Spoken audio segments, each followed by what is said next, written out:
Welcome, guys and girls. This is the first episode of How Not to K-Pop. I'm Sean. I've got my boy Henry joining me. Say hi. Hey, how's it going, guys? I called you my boy, which seems to be like you're my boyfriend. You're not. You're just my best friend. Yeah, that's I didn't want to say anything because I was worried that it might hurt your feelings. I don't know what your girlfriend would say, but hey.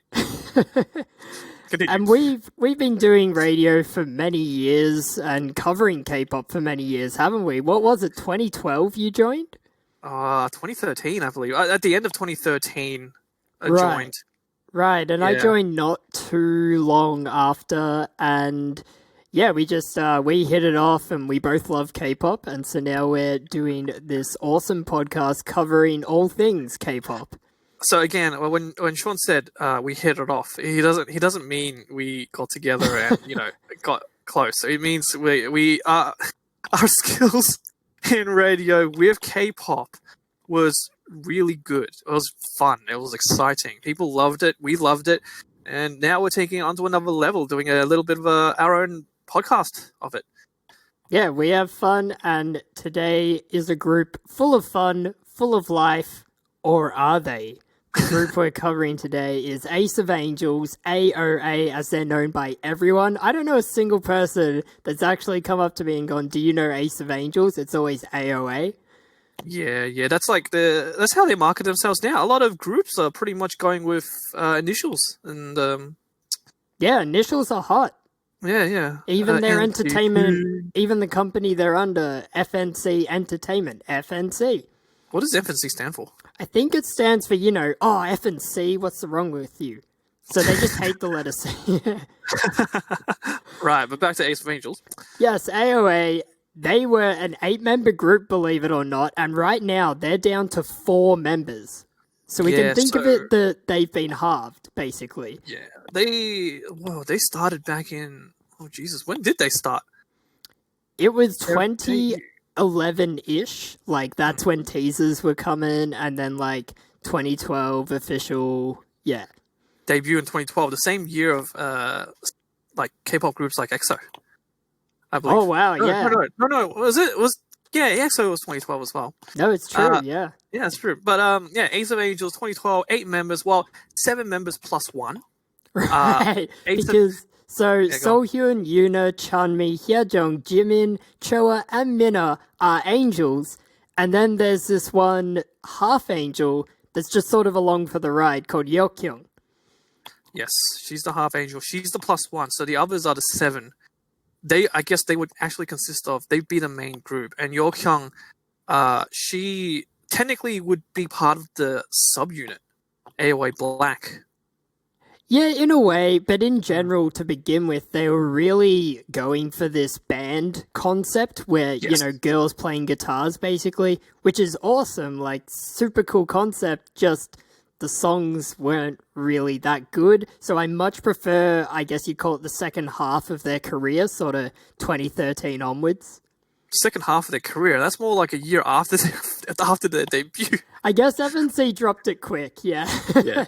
I mean, it just seemed like once the instrument music, the pop rock and stuff like that started to die down, AOA had to change from that scene, the band scene, to pop music, which a lot of girl groups were doing at the time. And credit to them, they sort of stuck out a little bit among the sea of pop music that's always coming out in Korea.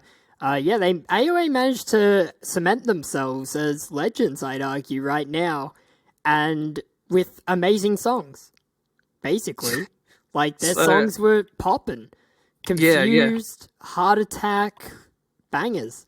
Like, one of the songs that they released later on, Excuse Me, while the song itself wasn't as, like, the best, I just like, there's a certain dance they do during the chorus. It just feels so nice, especially with the clothes that they wear for it. It's just so fitting. Yeah, their visuals in general are fitting. Yes, precisely. I mean, like, Heart Attack, they debuted at the top of several charts after its release, and it ended up becoming one of the most downloaded songs in. This is 2015. Yeah, it got them a music show win as well, which is pretty coveted. It's pretty serious when you win a show like Music Bank or M Countdown or Inkigayo. Yeah, it's a big deal. And it wasn't my favorite song, but it was great to see them get number one at the time. That was super deserved. I guess my favorite would be Confused, personally. That was where it started for me. And yeah, funnily enough, I had joined the radio not that long ago. And it was one of those first songs. So in a way, AOA to me personally almost feel like one of those earlier groups on my journey into this genre overall. Yeah, I think for me, because I remember Confused, and I was like, "Ooh, did you see the way they went down on their leg and that right leg was outstretched?" That was stunning. You know, it reminded me of another girl group, Girls' Generation, and when they did the dance for Genie. Oh, of course. Yeah, the legs. I believe it's because of that dance from Girls' Generation that a lot of girl groups started wearing more shorts. I feel Brown Eyed Girls with that abracadabra dance as well. I feel like that definitely influenced the dance moves, the choreography. Yeah, for sure. Yeah, so AOA's Confused is another good example of, doing something that worked, and it worked. Yeah, but it didn't always work for AOA. They may be called angels, but oh boy, there is evidence to suggest otherwise. They've had so many controversies over the years, and one very recently, which we will get to. But we're also talking about, speaking of dances, one that was so hot, it got banned. It's also going to cover a little bit about them not quite knowing the history of Korea. And then we're going to cover all the downfall, all the fallout that happened most recently. ChoA, Mina, Jimin. Some of you may know, some of you may not. We're here to fill you in and give our 2 cents, because that's what we do. That's what we do. We've been doing it for years. Not that we've been filling people in about AOA for years. That's very stalkerish. Yeah, we're not grabbing people on the street. Hey, you, AOA. Yeah, but like talking about songs, for example, after Confused, Miniskirt came in, and that was also a great hit. But there was something about it that was, how do you say it? Visually striking? It was sexy overload. My brain's overloading just thinking about it. I took you on the script. You wrote line to next topic, and I'm like, oh crap, I'm gonna take that line. It's a good one. Let's steal it. It's a good one. Yeah. But Miniskirt, great. It was a great song, very sexy. But there was one thing that made it step over the line. Yeah. What was it, Sean? Well, yeah, I guess below the line, because they unzipped. They unzipped below the belt, below the line. And it is, I've seen that version, because they were allowed to perform it once or twice. Yes. Before it got banned. And it's sexy, without doubt. So Miniskirt is the song that they released after Confused. The reason why it got banned, not necessarily the song, and not necessarily the dance itself, but more in line because of the clothing they wore when they did the dance move, the specific dance move. Basically, they would they would actually unzip the side of their skirt to allow it to open up more. And the idea technically is, sure, it looks sexy, but also allows them to do more moves comfortably as they dance. That's technically why a lot of dresses have that opening. What they were wearing were pencil skirts, and yes, they had a secretary kind of look going on, an office lady look. That's right. And so with clothes that tight, they're not functional. They're not for dancing. Office ladies aren't dancing in those clothes, like a blouse and pencil skirt. So in that practical sense, it really makes a lot of sense that they would unzip at that point, because then they'd proceed to bend down and shake their hips and... Yeah, right. Now that's give it a look, Miniskirt. Search it up, AOA. But basically, after unzipping that part so they can do the moves better, more comfortably, remember, Miniskirt's meant to be sexy. So the implicit nature of that, or I guess kind of explicit, shows that it went from sexy to sexual, and right there and then was when it was decided that's going to get banned. That's And too sexual. fair enough. Shows such as Inkigayo, Music Bank, they are aired a little bit like old shows in Australia, like Countdown. They're aired for families. It's family viewing. It's prime time, 7:30, for example. I think it's fairly obvious this time round, and not that bad that they did ban this particular dance move, because there's kids. Well, here's the thing. I mean, K-pop in general is technically geared towards kids anyway. I mean, and AOA is not the only group to do that. I'm sure if you ask the older generation of people who used to listen to K-pop, like the generation before me, for example, my sister, they had sexy stuff. And during that period, it was still, I guess, being geared or marketed towards those of a younger age. Not like 5 or 10, but more like, in high school. Getting into early high school. So you've just had dinner, let's say, and you've had it with your sister, and now you're sitting down in front of the TV to watch Miniskirt. Like, would you not get embarrassed seeing that move in particular, but that dance in general? Well, my sister and I would have an understanding of K-pop. That's different. If I was to watch it with my parents, like you said, that's a bit weird. That's very weird. Like, it's uncomfortable. It would be like, it's like any movie with a sex scene. We've all been there. A movie has a sex scene in it, and you've decided to watch this particular movie with your mum for Mother's Day, or your dad, or you're just chilling on a Friday night, movies on TV. Mm-hmm. The sex scene is without doubt the most awkward, uncomfortable moment in any Friday night, Saturday night family time. That's why Game of Thrones was a bad idea to start. But yeah, I agree. The miniskirt, that move really crossed that line. Well, to me, it didn't cross the line because, come on, if you watch it, again, miniskirt, AOA, YouTube it if you can, you watch that and you'll be like, that's sexual? That's nothing. You watch other groups from, for example, After School. There's a girl group called After School with the song First Love. They pole dance, okay? Yeah, and it came out about a year or two before Miniskirt. 2013 was First Love. 2014 was Miniskirt, and that's so provocative, First Love. They're dancing on poles, at least in Korea. That's like, whoa, because Korea's a little bit conservative, eh? Like, yeah, very conservative. Rainbow, another girl group, they lifted their shirt up to show their abs, actually. But that was still deemed too much because it was implying that they were revealing their body. That's what it implied. And again, that was just too much. No. And so the way... show abs. Cannot show, no showing. No, only men's abs. Big six-pack. And it's even kind of embarrassing they had to change it, because the solution they came up with was almost like playing air guitar. They would do the move, as in they're doing the same motion with their hand of unzipping, but there's no zip they're grabbing and unzipping. It's a bit lame. The censored version, lame. It's lame. It makes no...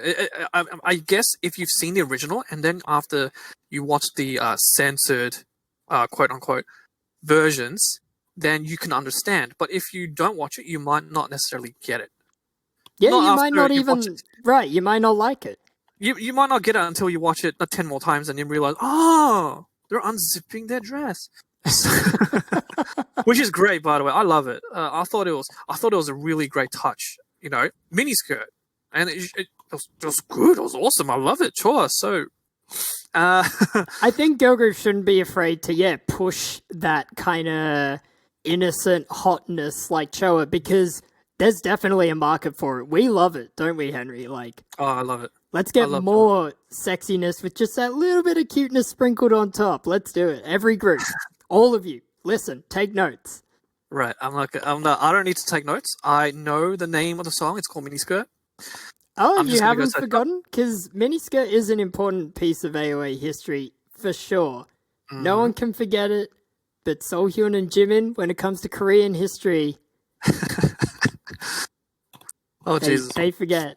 These segues are working. I enjoy a good segue, and I think that was B minus. I'm going to B minus that segue. I mean, it's unfortunate we can't play a portion of Miniskirt by AOA just to put it between. Oh, come on, man. It's 21st century. Everyone's on their phones. They can just pause, look it up, then come back. All right, to us talking history. Yep. Here we go. History. On May 10th, AOA, we're doing a variety show called Channel AOA. Generally with variety shows, there's a variety of challenges that everyone has to do, and it's always quite funny because someone is just completely hopeless. And in this particular one, they were given a board with pictures of important historical figures, and they had to match them with the correct names. It's a little bit like Guess Who in a way, or Pictionary. And the two girls involved, Seolhyun and Jimin, yes, they were somewhat successful. They were able to match certain figures, Kim-gu, Shin Saimdong, and they got stuck on a very, very, very famous person, An Jung-gun. Okay. Come on, go on. Oh, so you haven't heard? You haven't heard of An Jung-gun? No. Okay, good. I haven't either. Please go on. Continue to fill me in so I have an idea what the hell this segment's about. Well, the interesting thing is, Korea kind of flipped. Like, some people were like, "Oh my gosh, how do they not know that?" And the girls kind of go in a bit of hot stew, a bit of hot water. I can understand it. It's not really a big deal, and I mean, unless they were meant to represent, like they were leaders of South Korean history, then it would be good to have an idea, have a basic knowledge of the history. But yeah, but AOA doesn't stand for Ace of Academics. You know, they're not trying to have 200 IQs and know every person throughout history under the sun. Yeah. And even people of, well, let's assume average intelligence, me and you. How dare you? How dare you? What do we know about history? Yeah, I don't know. Yeah, what do you know? Genius Henry? Well, thing is, I'll ask you about K-pop and you'll be like, oh yeah, I know that. Yeah, I know that guy. Oh yeah, he had that big hit back then. Yeah. So your brain is just filled with more important matters. Yeah. Yes, that's correct. My history is to do with CHOA. But Abraham Lincoln, like, who cares? Look, man, history was not my best subject. My best subject was math, and that was until year 10. After that, I didn't have any best subjects. Speaking of math, we have some fire facts. We have 3 that I'm just going to power through super quickly. Okay. Yep. Are you ready for this? Okay. All right, hit me. Fact. Yeah. CHOA left AOA in 2017. You should not remind me of that.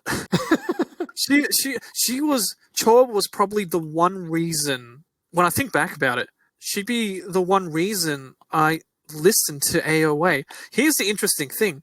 CHOA was not the first girl that caught my attention. Actually, when I first saw CHOA, this was during Confused. And during dance practice for Confused, she had longer hair, and it looked like she had a lot of makeup on. Like, a lot more than what she did later on. You weren't feeling it? Yeah. Before CHOA, I was actually leaning towards another girl, Mina. Wow. Yeah. Well, lucky you. Lucky you. The second fact is she also left AOA. Mina left AOA in 2019. Fact. Damn it. Well, look, from Mina, I then went to CHOA, like, probably half a year later. So, half a year later that. So, I was with CHOA. CHOA was the one. When CHOA left, I was sad. When Mina left, I was sad too, but CHOA really broke it for me. I tried to listen. It was after CHOA left, they released Bingle Bangle, and it just wasn't right, you know? Yeah, it was such a dark period because not only do they have members leave, they don't really recover, they just release kind of crappy songs. It's like, oh man, like, this sucks. Well, CHOA left because of depression, insomnia as well, that she's been suffering for a while, and she's been taking medication for it. There was another one where apparently she had a boyfriend. seemed to be just a rumor. Yes. Nothing was confirmed as far as I'm aware. And look, the rumor mill in K-pop, it's huge. Rumors everywhere, so let it be, I guess. And then for Mina, she just decided not to renew her contract when it was time. Bro, she left. She left. Come on. Didn't renew contract. At this time, AOA still pretty big. Of course, she would renew her contract if things were peachy. Things were not peachy. Well, what I read, there wasn't actually a lot of information at the time. But they did say she wanted to pursue, other activities like acting. That's one of the activities that she wanted to get better at. Well, if she's really good at acting, maybe she was acting about wanting to act. Whoa, maybe there's more to this story. You're an idiot, Sean. You're an idiot. And sure enough, a year later, the story unfolded. It revealed itself, Henry, because it was found There's more to this? What? a big bad member, she's actually one of the smallest members of the group, Right. Mina revealed in a lengthy essay of a post. Don't you love essays, Henry? They're scary when you receive them in text messages, right? There is nothing worse than opening up your phone and there's just a wall of text. You're like, oh boy, what have I done? What's this about? First of all, I don't like sending single word answers as text or short 5-word lines and multiple text messages of that. That's a waste. That's a waste. But we're not trying to write the Constitution. Come on, we don't keep it to 200 words max. Absolute max. So what's going on here? What's going on? Something about so Mina is this related to Mina? On Instagram, best source for news, isn't it, Henry? It's where we find out everything. Probably a personal Instagram account, yeah? And reveals that her experience at AOA, no good. Very bad. So she is a good actor, because, man, you watch the variety and she seems so happy. I agree. What are you saying? Oh, okay, I see. You're talking about the Jimin bullying scandal. That's right. In a second, follow-up response, she basically said, Jimin was putting me through absolute duress. Bullying me, tormenting, and it really did not look good for Jimin. Yeah, so what's specifically written, we took this from Soompi as well. So on July 3rd, Mina took to her personal Instagram account and posted a screenshot of someone sending her a message using profanity and telling her to get lost. So on the Soompi website, you can read Mina's full post, but be warned, there are discussions of suicide and self-harm. So what Sean has said there is, that's heavy, okay? Super heavy. And thankfully, the response from most people was support. We're looking out for you, be strong, Mina. And that's really great to see. That was pretty powerful. For sure. I mean, even though it's been months since July, it's September now. I still recommend, just send a bit of love her way anyway, because you never know. Absolutely. Right. And then we turn to Jimin, and the spotlight kind of gets shone on her. Basically, she released a response saying she's sorry. Now, she didn't straight up admit it at all, but she did sort of admit that there are times where she may have been a difficult person to be around kind of words. I sort of take that, this is just my opinion, as almost saying, well, yeah, I was a bit of a bully. Yeah. There were times where she maybe lost patience. There were times where she did act out. So now, that's extra not good. We didn't want Mina's words to be confirmed, but Jimin pretty much confirmed it. And not just that, but Jimin's the leader of AOA. She's in that position of power, so clearly she was a little bit abusing her role, and it went up, as these things often do. If your company culture is pretty bad, you're going to have people become bad just by being employed by you, because your culture is such. Well, who else was bullying Mina? What the hell? Good point. What? I asked you, man. Answer me. I'm sure people who are listening right now want to know. All right. Oh yeah. Let me just get Seolhyun on speed dial. I'll ask her. Yeah. We thought Mina left because she wanted to pursue acting and other things, and suddenly there's bullying. Suddenly she left because another reason is that she was being bullied by the leader of AOA. And there are other things as well. For example, from what I'm reading from a lot of the things are from Sunbi. Wow. You have Chanmi and Seolhyun who witness the bullying but choose not to do anything. They choose not to do anything about it, and they just let it happen. Once again, it's the company culture. Like, if FNC, because the managers and the staff around AOA would have seen this, and if FNC basically had, whether directly or indirectly, a policy of, you know, just get on with it, don't talk about it, it's fine, like, get over it, that's not good. And it seems to me, very much after hearing that that's the case here. In my opinion, like, FNC are just as much in the wrong as Jimin. Yeah, well, if your company isn't doing good and allowing this, man, what kind of hey, wait, what happened to you? Yeah. Why'd they end up with this particular company, with this particular culture? It was their unraveling. You know, it had such an effect. I can't listen to them now, really. I can't just go back and listen to Confused or Miniskirt as easily as I could have, not knowing this. Oh, mate, I have. It's hard enough listening to Bingle Bangle without ChoA, okay? And well, yeah, after that's a bit of an ear grate, like grating on the ears. I can watch the old AOA, not necessarily music videos, but all the dance practices. I love the dance practices, but knowing the scandal, especially the bullying scandal, is just it makes it difficult. Okay, I'm gonna be honest. It makes it very difficult and hard to not think about it. So when I watch it, I feel tormented. Like, it's ChoA, but at the same time, bullying scandal. But ChoA and bullying scandal, I have a really hard time, man.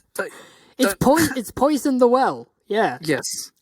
One could say these angels have now become devils. Is that Ace cool? of Devils. Yeah, cool line. Yeah. Devil May Cry. So But, looking I mean, back, they like, cry. we're in 2020 now. Yeah. AOA, are they still even a thing? Are they still even a thing? Like, How in many your members are world, left? in How your many world, members are left? there's up. four. There's 4 members. So that's Seolhyun. Who else? Yuna, Chanmi. Okay, And let me put it another way. Imagine if One Direction was now just Zayn and Harry. They'd be called One Direction, Two-Way Street. I don't know. I don't listen to One Direction. What I'm saying is, it's a skeleton crew now. Yeah, okay. It is the bare bones. So, yes, they can still release songs, but is it the same experience? I think they can still release songs. I mean, look, if you think about it, the bully's gone. So mean. The bully's gone. You know, they have a new leader. I remember you kept saying that Seolhyun should be leader. I say no. No, now she is, so yeah. Well, first off, she was one of the people who stood by and let the leader bully Mina. So I don't think Seolhyun deserves to be the leader of this current AOA, Sean. Hey, look. Take that. In a yes or no scenario, is Seolhyun a bully? No. Is Jimin a bully? Yes. With what we know right now. Yeah. Well, That's then, true. can Seolhyun be a leader? Yes. Would she be pretty good at it? Yes. I reckon she would hold be. up. Why would you think Seolhyun would be a good leader? Because I think she's quite sociable, and I think she's quite good in teams, going off her variety. Like, there was one variety show where they went to an island nation and sort of lived off the land, and I noticed watching that she had good teamwork. Uh-huh. And she had other elements to her personality. She's not that introverted. She's fairly extroverted from what I can gather, from what I've seen. And so that makes her a good leader. Well, how do you think AOA will be with Seolhyun's leadership compared to Jimin? And the fact that it's currently 4 members. That's irrelevant. It's been 8 years now, man. Like, they all... So?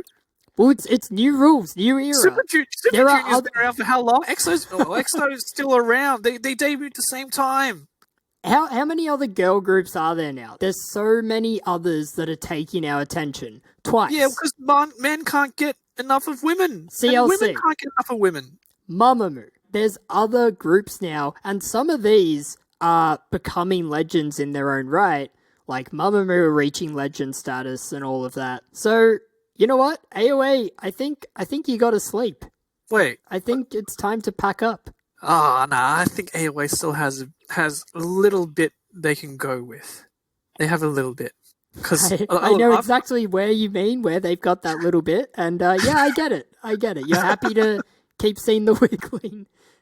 Right. Well, first off, ChoA's back on YouTube. ChoA, no, not back. She's got a new YouTube channel. Whoa! She started YouTube. That's cool. You know, that's something that AOA could do, and actually do their own YouTube channel. They don't have to be following what other K-pop idols do and try to market themselves in that way anymore. They don't have to. With the 8 years that they have, they're experienced. They may be 4 members, but on the internet, it won't matter that much. And it's also one of the most direct ways to get in contact with people constantly. The internet. YouTube, for example. Or Twitch. Whatever they use.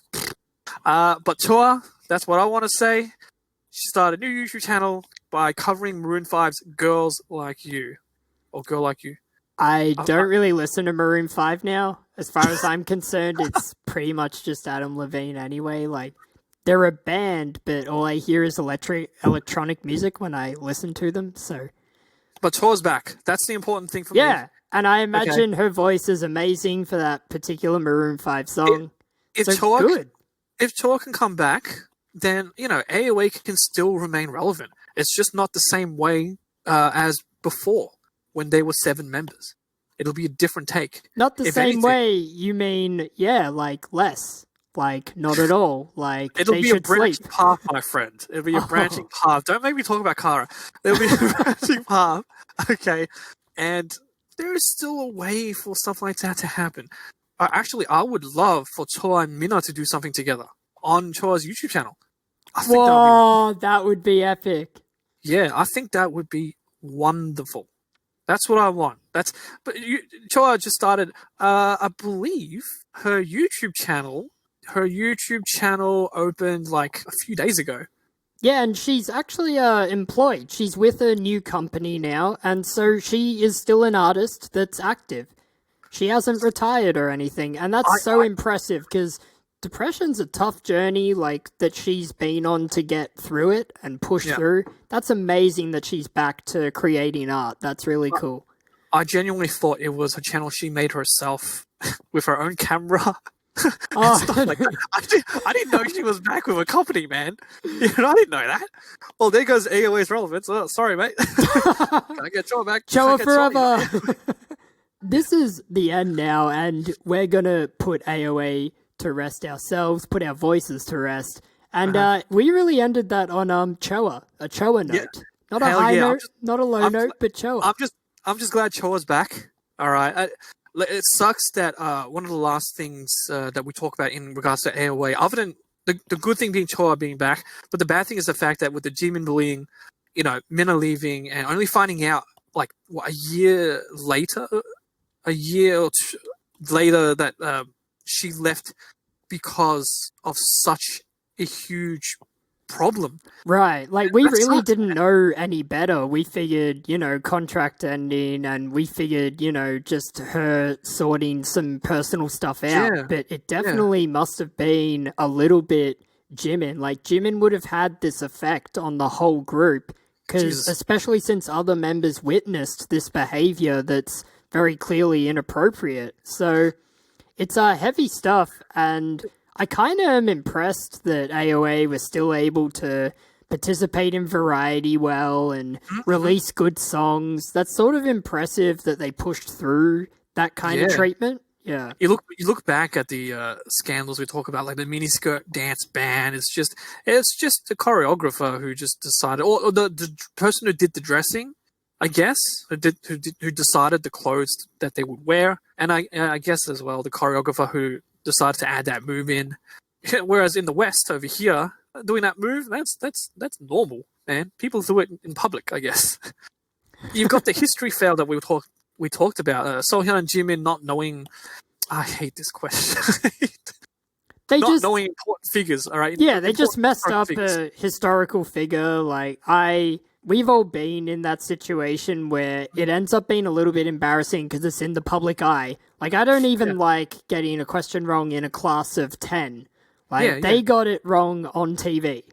Yeah, so Miniskirt Dance Band, Seolhyun Jimin, History Failed. Those are just, accidents. Mistakes, accidents. Anyone can make an accident, and you can recover from that easily. ChoA leaving because of personal issues, right? That's to herself, like the depression, insomnia, and whatnot. Again, there have been cases, of people leaving for such issues, health issues. Mina leaving because her contract ended and decided not to renew. One of the reasons was pursuing other activities. Later on, we realized there was more, which included, or if not being the biggest reason, Jimin bullying her. Okay, so it was a bad company culture, and you had members that either weren't helping or was just in on it. Or it's just Jimin. All right. So from the stuff that was just accidents and whatnot, or some basic personal issues that we can understand, especially given the nature of K-pop, suddenly the end of AOA, or sort of like the end of AOA's era, is the bullying scandal, and that's huge, and that sucks. It's true. Sucks. I mean, I think it was a really good point that you made about mistakes are made, pro body's nerfed, as they say. Okay. It's an AOA. Perfect. If no one got that, it's nobody's perfect. Sean's just being funny. Yeah, I'm a smart. Come on, that was smart. AOA, I'm sure there's something for them in the future. Whether AOA stays the same as AOA itself, they're using the name, maybe not. But with ChoA back on YouTube, that's I believe that's a very positive thing, and possibly a new line for AOA to come back in another way version something. Yeah, but yeah, AOA are like Terminator, they come back. They come back again, they come back again. They come back again when you don't even expect them to. Yeah, great podcast, Sean. Yeah, love it. AOA, you just had to put one of my favorite girl groups into the first bloody episode. And stay tuned, everyone. We're going to release more info, more deep dives, more awesome hilarity. We have so much to get through. I can't even begin to think what we're going to do next week, next month. It's so much to choose from. Do we talk about Big Bang? Do we talk about EXID? Do we talk about EXO? There's just so much, and it's all coming. And anyway, my name's Henry. I'm Sean. How Not to K-Pop. This has been How Not to K-Pop. We just did AOA. Hope you guys enjoyed it, and we'll catch you all in the next episode. See ya.